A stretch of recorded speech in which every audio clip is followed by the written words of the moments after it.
So hello and welcome to the course summary that I'm putting together for the Introduction to Assessment for Learning course that we run through the National STEM Learning Centre. Welcome to those who have taken part to it. Thank you for your inputs. It's been interesting to read the different responses that you've given to the ideas and tasks and questions that we've raised. So without further ado, I will answer the first question that was asked by one of you. That was Maya. Maya, thank you for this. So you asked, how can you be sure that you are asking hinge point rather than diagnostic questions? So that's interesting, Maya. It made me think, actually, the question that you've asked there. In terms of, as you say, diagnostic questions, these are questions that we use, that there's lots of different types of questions we could use as diagnostic questions. And we do lots of different types of those questions across the suite of courses that we use, particularly on this intro into AFL course. So a diagnostic question is a question that helps us identify information.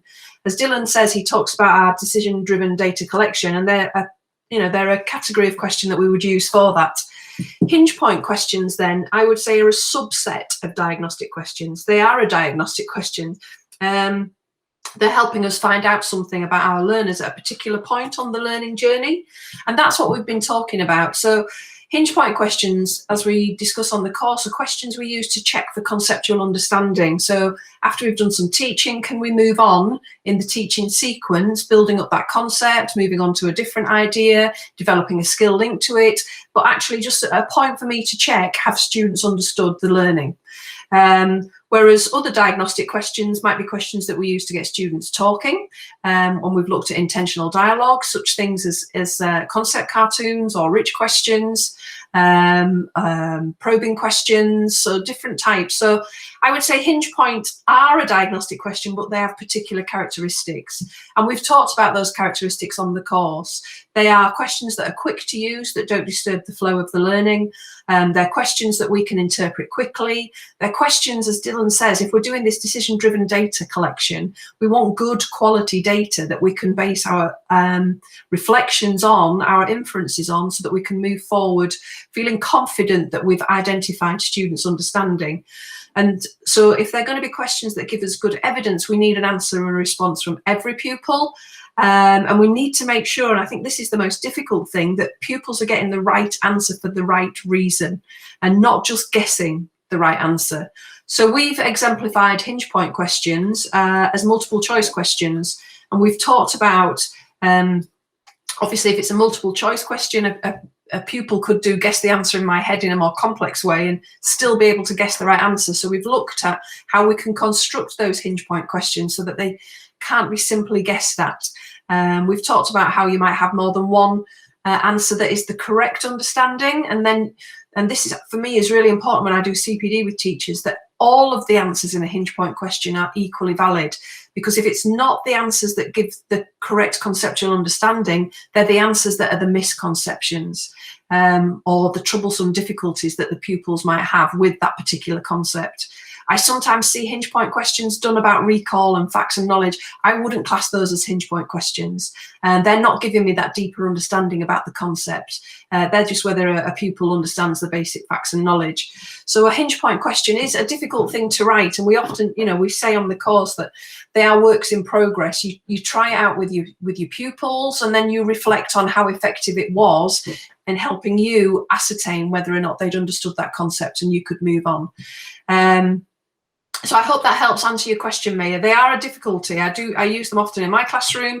And as I say, I will tweak and refine them, but it is very much about those difficult concepts that we would recommend that you write them. So that's what I would be looking for in terms of how I could be confident that it's a hinge point question. Is it actually asking and finding out if students have understood the troublesome bit of knowledge that I've actually been teaching them about? Is that deeper understanding that helps me identify that? And we've given exemplars on the course, so do have a look. And I know that you get an opportunity to peer assess each other's. It's through that practice yourself of writing, evaluating, using and reflecting that you will develop your practice with hinge point questions. So I hope that helps. Do keep going back and looking at the questions that we've given as exemplars to support you with that process, Maya. Well, thank you for that question. I know that they are difficult things to write. There are other resources as well that we reference in the course that can help support you with those. I know on the National STEM Learning Centre, the Best Evidence in Science Teaching project is producing lots of research evidence to support us in identifying where those difficult concepts are, because one of the difficulties is knowing what to write the question about. So the Best Evidence in Science Teaching are producing a range of resources and materials that help us see what research says are where students have difficulties in science. Now, for other subjects, we've put resource materials up there to help you too, and I know there's materials in the National STEM Learning Centre. Personally, I do go and read a lot of research literature. Google Scholar is a great place to start by asking, you know, about pupils' misconceptions in a particular idea. What research papers are there? And then from that, I will write my own Hinge point questions, thinking about what the research is telling me are the common misconceptions the students have. Other ideas, I know that if you're teaching something new, or if it's the first, you know, the first time of a new bit of curriculum coming in, are there colleagues who've taught this before? Where have they had difficulties with the students? Can you do some past paper performance analysis? I do that often with mine. My students have just sat a test recently, and they're still not getting a deeper understanding of Kirchhoff's laws in terms of electric circuits. So I'm going to have to write some more Hinge point questions and think about how I teach that differently as I come up. So looking at our summative performances of students is a really powerful way of identifying where they've had difficulties with concepts. And it is that dialogue with professionals, looking at how our students perform, looking at research that will help us identify the areas where we write these questions that we can write as Hinge point questions. So I think there's a lot there, Maya, that we can draw on and think about. So thank you for asking us about that. In terms of looking at the learning of the participants on the course, it's been interesting to look across the 3 weeks about you know, where the hotspots were. In week 1, it's very much looking at how we develop this formatively driven classroom. And I know that good classroom talk was something that lots of you focused on. There were some really good examples about how you actually instill that. Drawing on dialogic principles. I've not got my little book here actually, but Robin Alexander's Principles of Dialogic Classroom Talk, about building those chains of questioning and probing of pupils' learning and understanding, and not taking the one-word answer, but finding out what that means, what's it think, what's it tell us. It's what Chris talks about as intentional dialogue, and that's been something that lots of you have been talking about and sharing ideas on. It's interesting, isn't it, in the current climate of remote teaching, how do we facilitate that deeper probing of pupils' learning, whether that's when they're with us or whether they're away from us. And again, there's mechanisms and scaffolds we can use for that. Inside the black box, actually, you know, is something that underpins all of this course, which is something we reference. And then I know that Chris and Dylan often talk about working inside the black box. The COMOFAT project that they ran as a consequence of the initial research, but they've also developed, because people say, what does it look like? How can I get this, you know, this intentional dialogue, the questioning that's talked about going in my subject? So they've written science inside the black box, there's maths inside the black box, there's primary black box, all of these to further exemplify strategies that you could use to build this classroom that is formatively driven. Now, some of the questioning scaffolds that are actually inside Science in the Black Box that Chris has used and developed with teachers actually in classrooms, use scaffolds which I think are really powerful, and working again with colleagues to build up a bank of questions that you can draw on that will really probe and get to you finding out what students' ideas are with this intentional dialogue is a really good activity to do, and then embedding that in your scheme of learning. Some of the scaffolds that Chris talks about are what might happen if questions, and there's some lovely what might happen if questions in science. You know, what might happen if everyone in China jumped at the same time on the Earth? You know, we don't know necessarily what the answer is, but actually we can start reasoning and putting together chains of ideas and probing students' thinking and seeing how they link concepts. A lovely one, Mazzano talks about one of the best ways for learning is to get students comparing and contrasting. So what is similar and what is different about? And there's loads of those in science. What is similar, what is different about earthquakes and volcanoes? What is similar, what is different about Newton's first and second law? What is similar, what is different about respiration and photosynthesis? So again, really good, rich questions that we step back, we give our pupils that thinking time, whether that's a think, pair, share, and then as teachers we can either walk around and listen, or we can probe, and we can do that building of dialogue across the classroom to really find out what pupils are thinking. And that's one of the things I would say in classrooms. I know particularly in my culture of the classroom where I am, I never ask my students for an answer.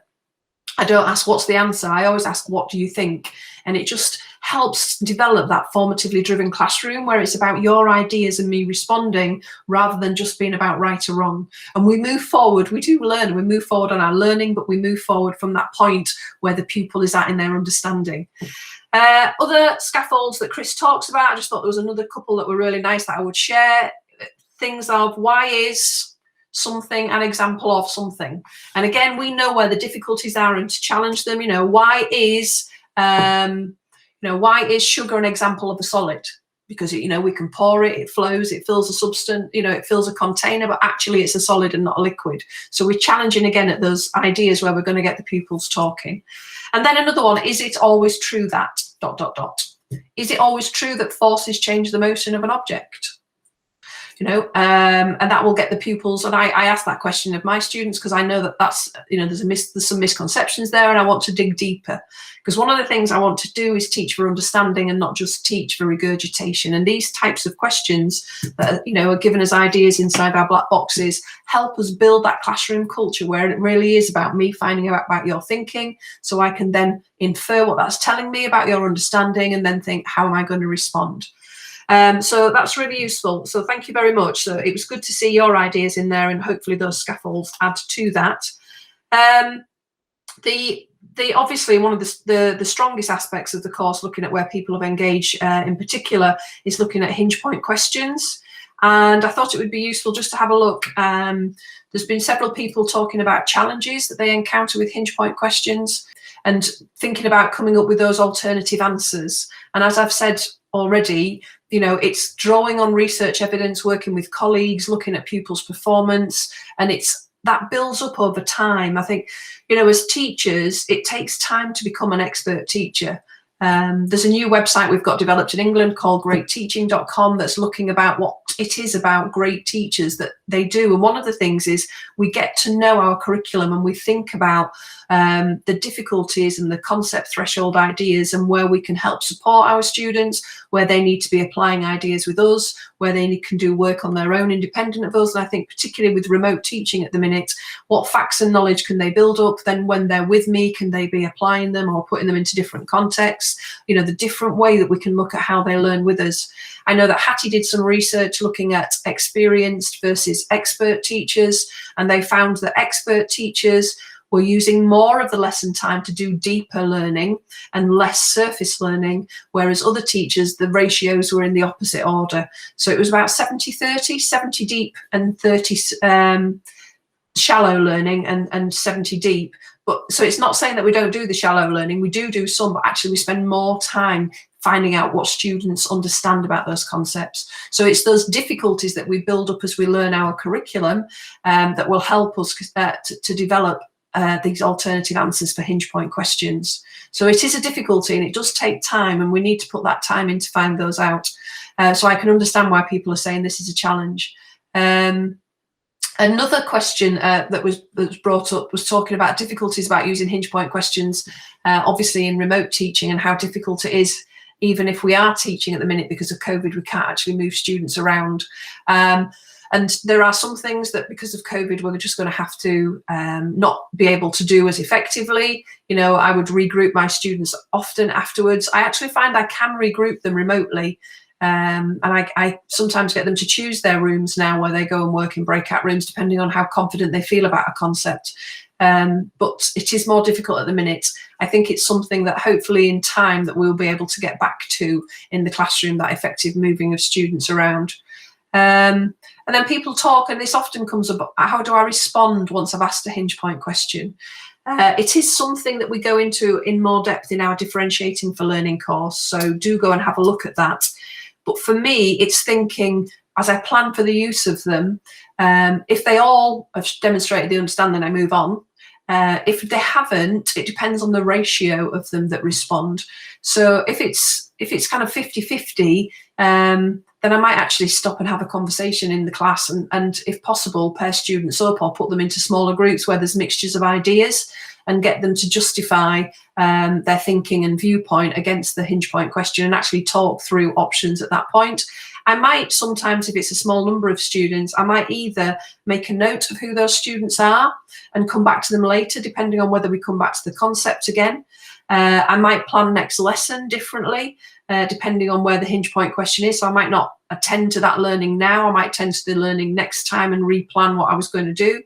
Or I might do a drop-in clinic. And quite often I do a drop-in clinic where I run that drop-in clinic myself, or sometimes I get my pupils to run the drop-in clinic at another point further on in the lesson when we're doing a different activity, and I might just call out the particular pupils and say, right, come and do a drop-in clinic with me and we'll unpick this idea together.